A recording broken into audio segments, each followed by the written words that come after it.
Hey guys, welcome back to the channel.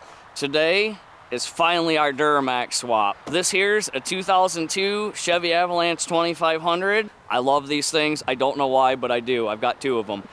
And that right there is our donor truck. Another 2002 2500, but that's got the Duramax LB7 in it. So we're gonna show you guys that anybody can do this. If you've changed an engine before, you can put that Duramax in this truck. So let's get that off the trailer and we can go over this a little bit more.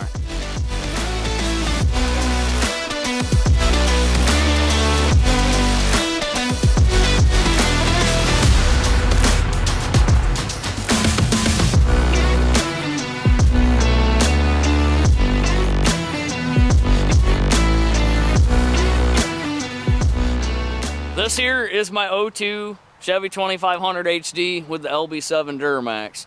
I got this wrecked. It doesn't look all that great. I put a front clip on it. It's been my plow truck, doesn't go on the road. It's been nothing but a headache. So I picked this up here to become my new plow truck, and the whole idea is this LB7 is gonna end up in this Avalanche. If you've done an engine change before, engine swap, engine replacement, you can do this. This engine will bolt into this Avalanche just like if you took this 8.1 out and put it back in. It's quite amazing, and that's what we want to show you guys, is that we can make this happen. So this truck has 340,000 miles on it. It does need injectors, but it runs good. I'm not gonna do this like my previous Duramax swap where I replace anything and everything. This is kind of a budget build. We're gonna make this more reliable and more fun and more one of a kind.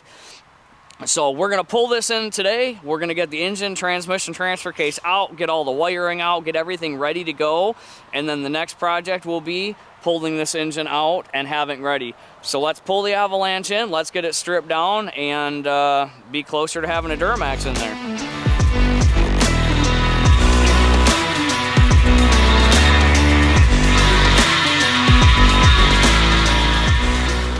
This Avalanche comes with the 8.1 liter Vortec. This thing's a monster. It drives pretty sweet, but the Duramax is gonna be better. The first step in getting this out is we're gonna pull this whole front clip off. I don't know about the bumper, but headlights, radiator, the grill, the core support, fan shroud, all this has gotta come off. So we're gonna get ready pulling this stuff out, and we'll show you along the way.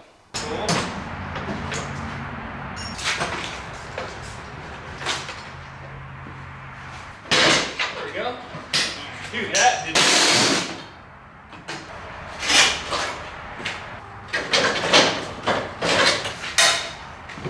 Look at this bumper. Alright, this is your key.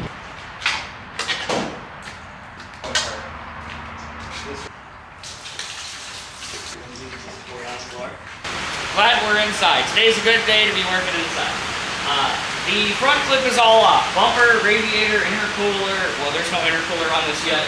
AC condenser. Pretty much everything is unhooked. The next step is we need to get the motor mounts unhooked. We need to get the exhaust unhooked. Got to get drive shafts out of this. The fuse block has already been removed, but we got to get the wires pulled back. I'm selling this complete, ready to drop in. I got a guy that's coming to pick it up probably tomorrow. So next step, exhaust, drive shafts, motor mounts, transmission mount. Let's get this thing out of here.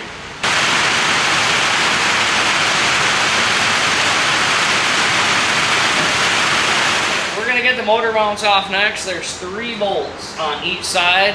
Go find like 15 millimeter. We'll get those buzzed off. Then it's time to go underneath. Everything is unhooked up here. Now it's drive shafts, transfer case, drive shaft, motor mounts, exhaust, transmission cross member. We're getting there. Extension time. Smacking the face with it. That was a good foot away. I said face, not foot.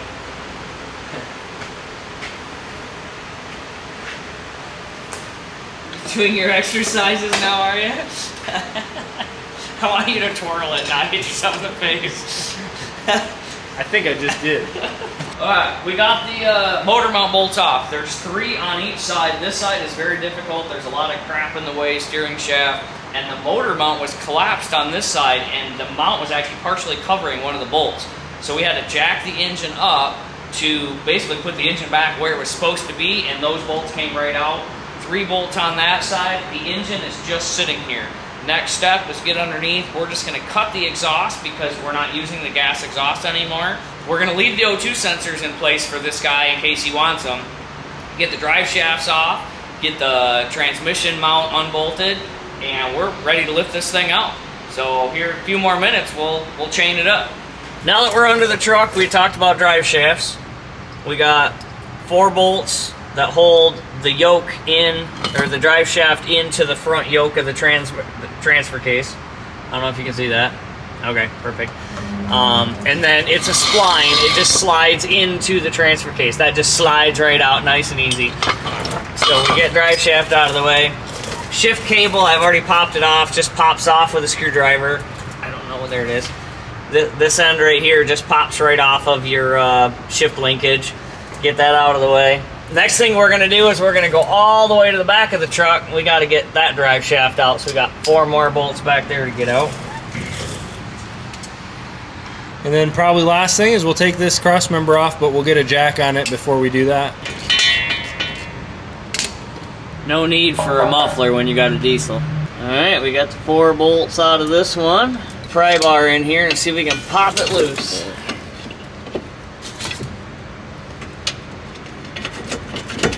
There we go. Make sure your wheels are chalked, blocked, or like ours up on jack stands. You pop that. You pop this off and your vehicle's not secured, it will roll away on you. Don't make that mistake. I've seen it on videos many times. Whoops. Don't do that either. You need that little guy right there. There we go. We're gonna drain the transfer case because it is a slip yoke back here, meaning just like this front one here where you got the spline and it's got oil. So I don't want to make a mess because I'm good at that. Ooh, it's clean. I don't know if you can see the green hue to that, but that's a good sign. That fluid is very clean. Alright, and then the drive shaft will just slide out. You might get just a little bit, but you shouldn't get too much because we drained it. There we go. See if it's got just a little bit in there. We'll let that drain for just a second.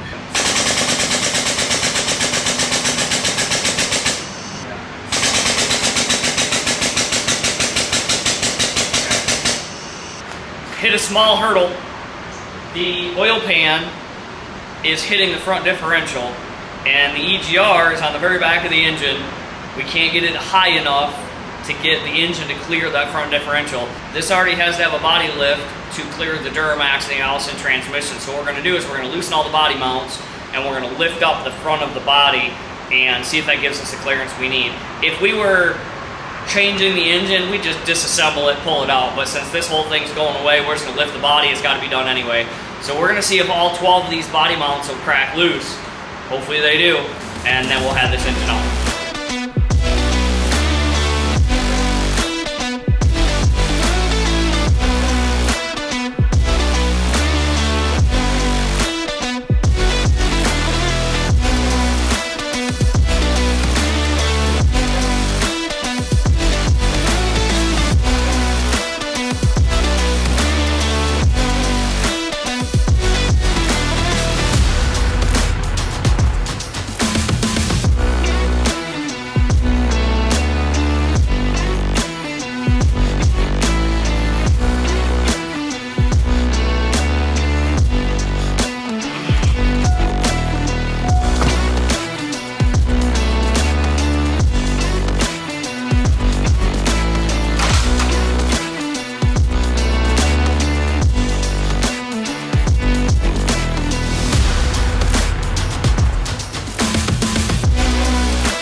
This is the passenger side fender gusset and battery tray. If you take this out of a Duramax, a gas truck will just have kind of a triangular gusset right here. This bolts right in place in any gas vehicle. We'll show you in the Avalanche. I just wanted to point that out. Save that.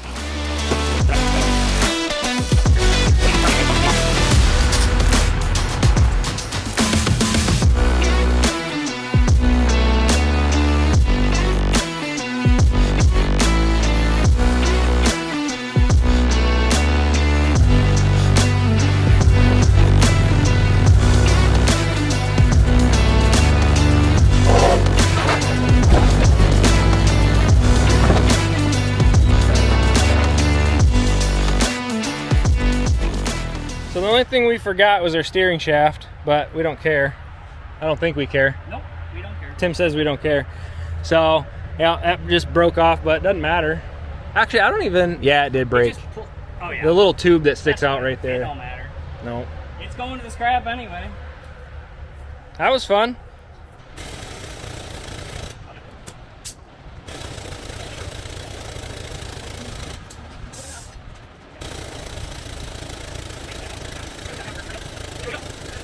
We're gonna grab this cross member right here, because obviously we need to use that in the Avalanche.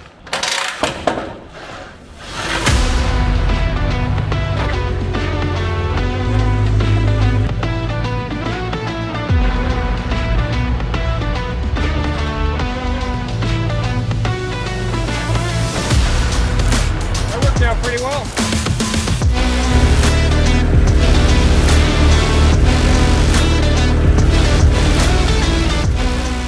This is really a budget build. We're not putting a ton of money into this. One, it's just a beater plow truck, but also I don't really have it right now.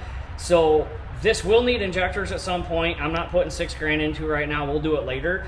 These rocker cover bolts, somebody has already changed to a hex head because they actually come from the factory with an Allen head, but they're old and rusty.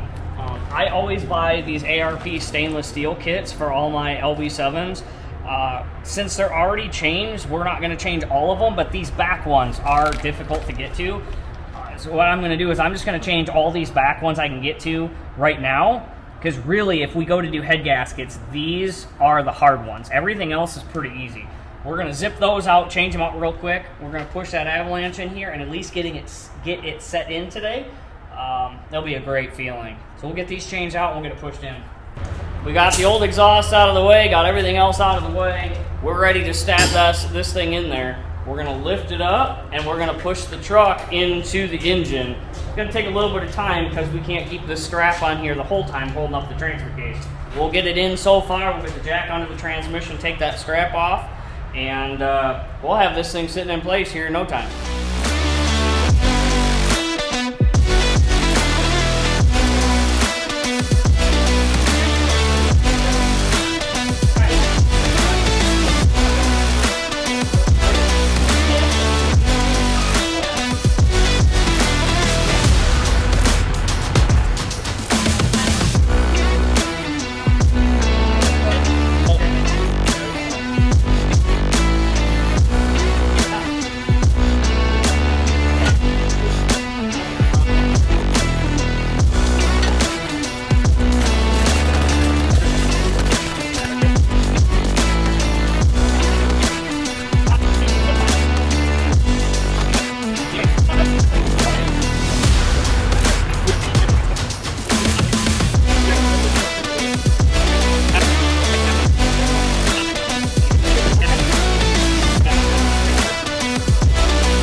Engine is in, motor mounts are bolted up. That all went pretty good. Can't really argue with that. The next step of making this work is the bolts for the transmission cross member. The transmission is longer. So what we're going to do is we're going to bolt up these two bolts to the transmission mount. That'll hold the transmission cross member in place. You mark and drill your holes. 4 holes, you got your transmission in. Let's roll under there, straighten the transmission out, and get those 4 holes drilled. All right, so this right here is our cross member we're getting in. Tim's drilling on the other side. Get some new holes started for those bolts, and then we'll come over to this side and do the same thing. We got the body lift all done. It's all bolted up. It's got a really nice stance to it now. Batteries are in, no power is hooked up yet. The wiring is pretty much done.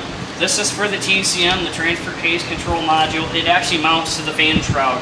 We've got pretty much all the connections hooked up here, power steering, the steering shaft, intercooler boots, all of this just goes right in. It's pretty amazing. Next step is get the radiator and intercooler in and start putting this front end back together.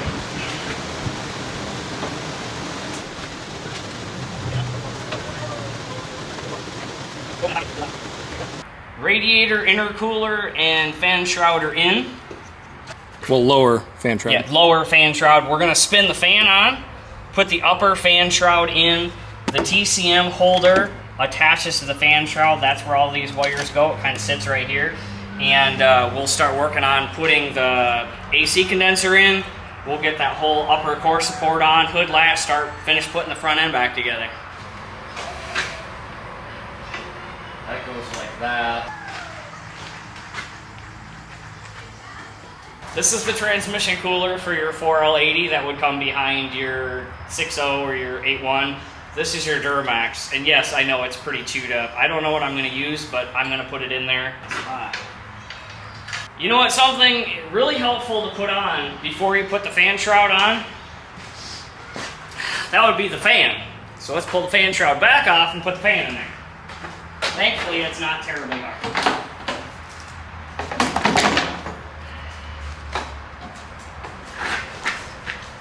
We've got pretty much everything buttoned up here. We're excited to hear this thing run. The way I'm doing the fuel system on this, some of you will like it, some of you won't. I like using these sumps. Drill a hole right in the bottom of the gas tank. It's gas, switch over to diesel. We draw the port right out of the bottom, you get solid fuel. So what we're gonna do is, I ran this as far as I could down to E on the way here. We've got a can underneath it. We're gonna drill a 1/4 inch hole in the gas tank, let it drain out, and then we'll drill this, I don't know, 2 inch hole in the bottom of the tank. That matches that almost perfectly. I use a little bit of silicone on the bolts in this, but there's 2 O-rings in here that seal them on the bottom of the tank. I've not had one leak.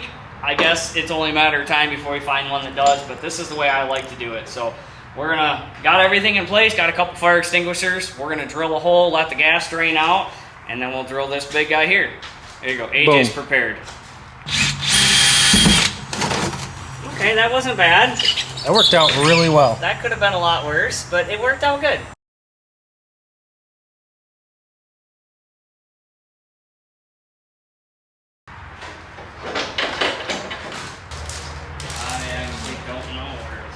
Though the moment of truth, we're going to try and crank this thing over. We don't have the fuel system done yet, but we just want to see if it's going to crank. Sometimes you have to do a relearn. So we're at least going to try it, see what it does.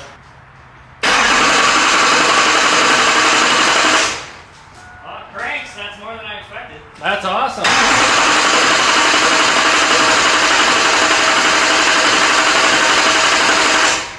Guys, we got to get some fuel line. We're tired. We don't want to work anymore, so that's it. Stay tuned. I want to eat pizza and watch a movie. There you go. We're so close. Yep. So we'll see you guys next time whenever we finish this bad boy. Peace out. Last time we had some technical difficulties. I think he got most of the footage. I think we got most of the footage of getting this LB7 installed in the Avalanche here. It was really hot and the camera wasn't liking it, so bear with us on this. But last time, we got this engine out of the donor truck and installed in here. It is fully bolted up, motor mounts are bolted up, transmission mount is done. Today, we're gonna focus on getting this thing running. We want to show you how easy this really is to do. It is just like that. We stuck the motor in, and the most difficult part is hooking everything back up.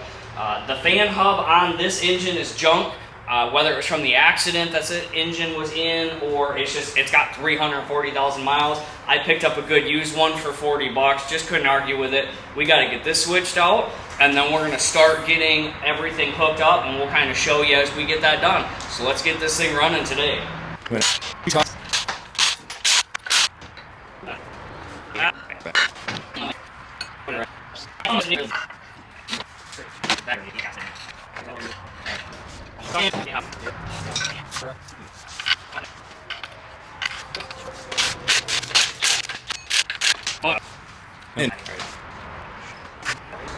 That should sound a lot better. This right here is the corner bracket I removed from this part right here. This is what all the gas trucks have. This is what the diesel has to hold your second battery, or if a vehicle has a second battery. They bolt right in. You could actually go to a dealer or a junkyard, tell them you've got a Duramax, whatever year you're working on. This will bolt right in place of this.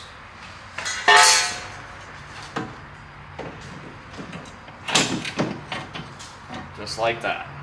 This bolt right here is where the coolant reservoir goes. We'll get to that in a second. These are the two filter dryers right here. They will bolt in place of each other. This is the gas motor. This is the diesel motor. You got to have that because if you can kind of see how they're clocked here, this upper hose right here won't hook up right. You'll have to custom bend it. So throw that one away, take the one from the diesel.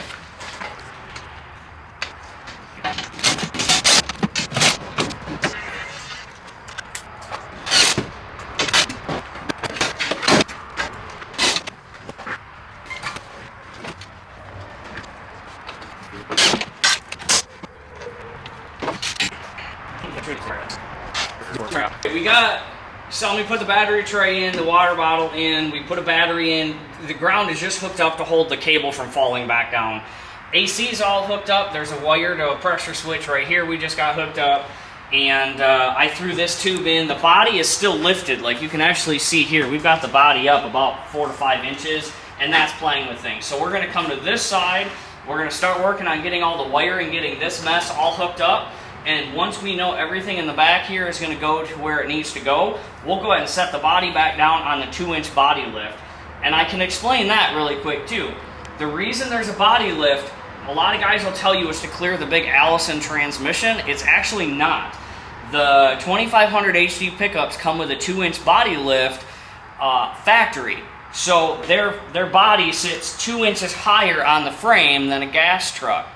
So what they do to make the fan, this is where your fan threads onto, to make this line up with your radiator, make all your hoses line up and everything, you have to do a 2-inch body lift because the engine actually needs to sit 2 inches lower and you can't go lower in the frame.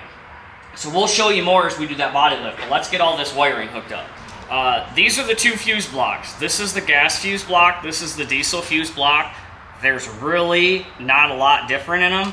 The biggest difference is this fuse right here is for your glow plugs. You see this one doesn't have it, but it has a spot for one. I do know there are some minor differences. I can't tell you what they are, but you want the diesel fuse block.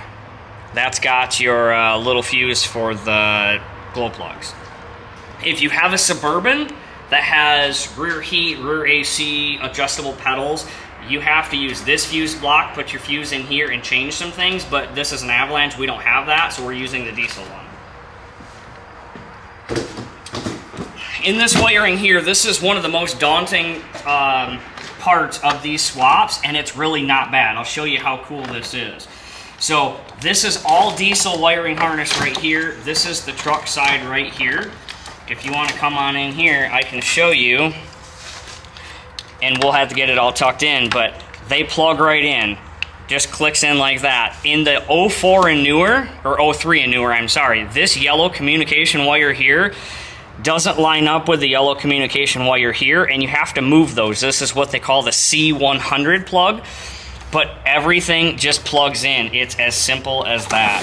It's quite astounding, actually.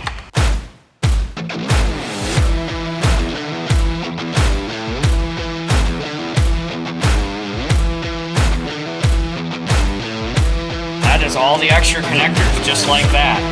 It really is that easy. It's pretty amazing. GM did a good job on this.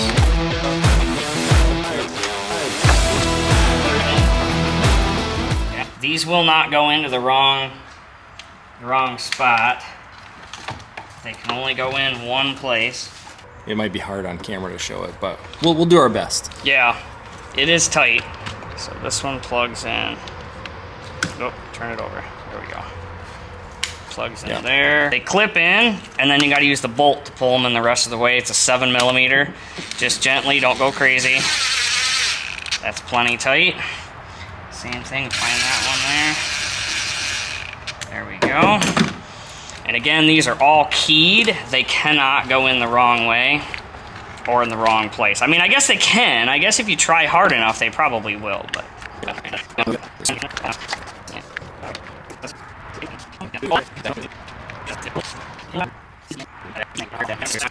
Are you sure it's not here? You can try it, but I don't think it goes in there. Okay, so clearly I was wrong. So I'm trying to put it in the wrong spot the whole time. See, anybody can do this. See, sometimes it just takes the genius. It does take the genius. Looking too hard. But that's the thing, you can see it did not want to go in the wrong spot. Yeah.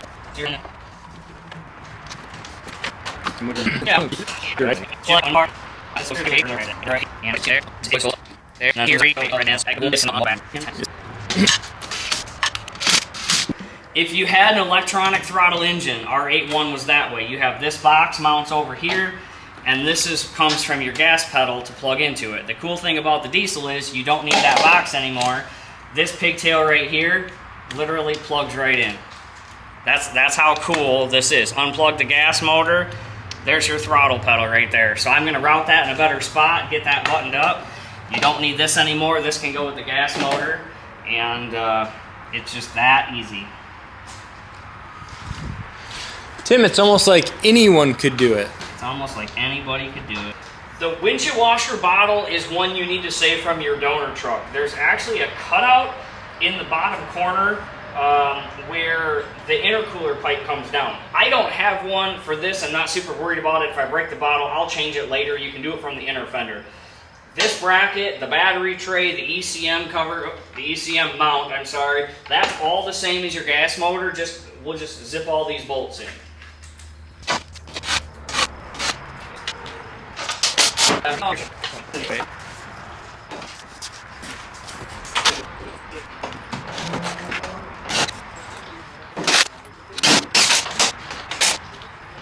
Make sure you keep the Duramax computer separate. You hook your gas ECM up to your Duramax, it's probably not going to run, or run at all. There's this 2-pin connector that we couldn't figure out what it went to because there was nothing on the Avalanche body to connect it to. And we went to our donor truck and we found what it went to, kind of.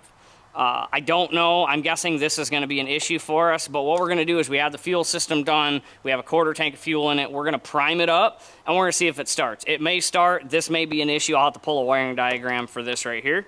But let's get it primed up and see if we can get this thing to start.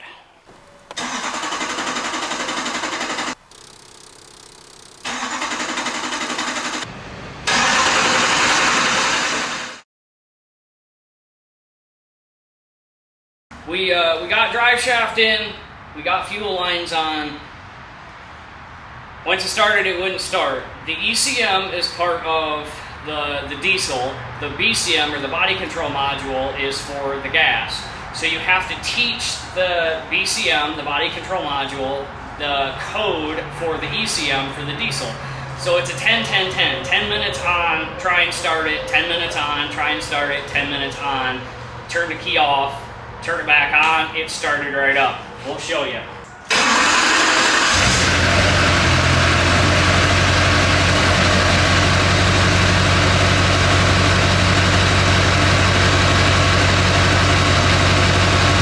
We do still need to figure out these 2 wires right here we showed you earlier. It does not have communication with the TCM, the transmission control module, so it will not drive. There's no indicator on the dash showing what gear it's in, and when I plug my scanner in, I have no communication. But it starts, it runs. It's going to take a little while to get the air out of the fuel system. We got most of the fluids topped off. I figure these out, and this thing will be driving on its own. So it's really that simple. It takes a lot of time, but it's really that simple. Please like and subscribe. Check out our other builds. We've got a couple of really cool builds coming down the line. Check out our Cummins swath. We did an engine in the Subaru. But check out all our videos. Look at this. Ask questions. If there's something you want to see or you have a direct question about this, ask questions. We'd love to hear what you guys have got to say. Thank you so much for watching. We'll catch you